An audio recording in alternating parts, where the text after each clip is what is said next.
Welcome to yours education Telugu. Hello everyone, ఇవాళ latest information వచ్చేసి black fungus. ఇది కూడా కరోనా లాగా అందరిలో హాట్ టాపిక్ అయితే ఉంది.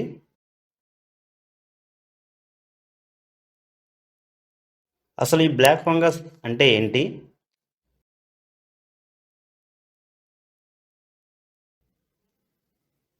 ఇది దేనివల్ల వస్తుంది, ఎవరికి వస్తుంది, దీని సిమ్టమ్స్ ఏ విధంగా ఉంటాయి అనేది ఈ వీడియోలో క్లియర్గా అయితే తెలుసుకుందాం. చూస్తున్న మీరు వీడియోని లైక్ చేయండి. ఇటువంటి latest information, job updates and competitive సంబంధించిన ట్యుటోరియల్స్ మన ఛానల్లో అందించడం జరుగుతుంది. ఛానల్ని సబ్స్క్రైబ్ చేసుకొని రెగ్యులర్గా అయితే ఫాలో అయితే అవ్వండి.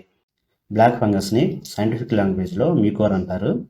ఇది మన చుట్టూ ఉన్న గాలిలో, మట్టిలో, మన మధ్యలోనే ఉంటుంది. మన బాడీలో ఇమ్యూనిటీ పవర్ అనేది ఉన్నంతకాలం ఇది మన దగ్గరకు అనేది రాదు. ఎప్పుడైతే మన బాడీలో ఉన్నటువంటి ఇమ్యూనిటీ పవర్ తగ్గుతుందో ఆ టైంలో మన బాడీ ఈ ఫంగస్కి ఎఫెక్ట్ అనేది అవుతుంది.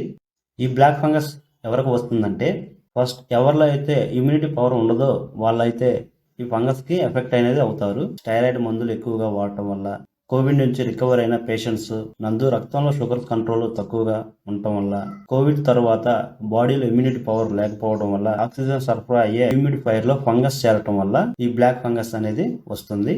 ఈ బ్లాక్ ఫంగస్ వచ్చినప్పుడు దాని సిమ్టమ్స్ ఏ విధంగా ఉంటుంది, వాటిని ఎలా గుర్తుపట్టాలి? బ్లాక్ ఫంగస్ కి ఎఫెక్ట్ అయినప్పుడు స్టార్టింగ్ లో సైనస్ ఇన్ఫెక్షన్ అనేది కనిపిస్తుంది. మన ఫేస్ లో ఒకవైపు మాత్రమే వాచినట్టుగా ఎరుపు రంగులో కొంచెం లైట్ గా అయితే నొప్పి అయితే ఉంటుంది. అదే విధంగా రెండు కళ్ళల్లో కన్ను మాత్రం కొంచెం లైట్ ఎరుపు రంగులో ఉండి లైట్ గా పెయిన్ అనేది వస్తూ ఉంటుంది.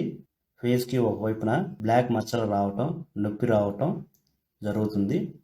నోటి లోపల పై భాగాన, కింది భాగాన పెయిన్ తో కూడినటువంటి పుండ్లు అనగా అల్సర్ లాంటివి రావటం అయితే జరుగుతుంది. సో ఈ లక్షణాలు మీలో ఉన్నట్లయితే డాక్టర్ సంప్రదించి మంచి ట్రీట్మెంట్ అయితే తీసుకోండి. ఇటువంటి latest information, job updates and competitive సంబంధించిన ట్యుటోరియల్స్ మన ఛానల్లో అందించడం జరుగుతుంది. ఛానల్ సబ్స్క్రైబ్ చేసుకొని రెగ్యులర్ గా అయితే ఫాలో అయితే అవ్వండి. All the best. Thank you for watching.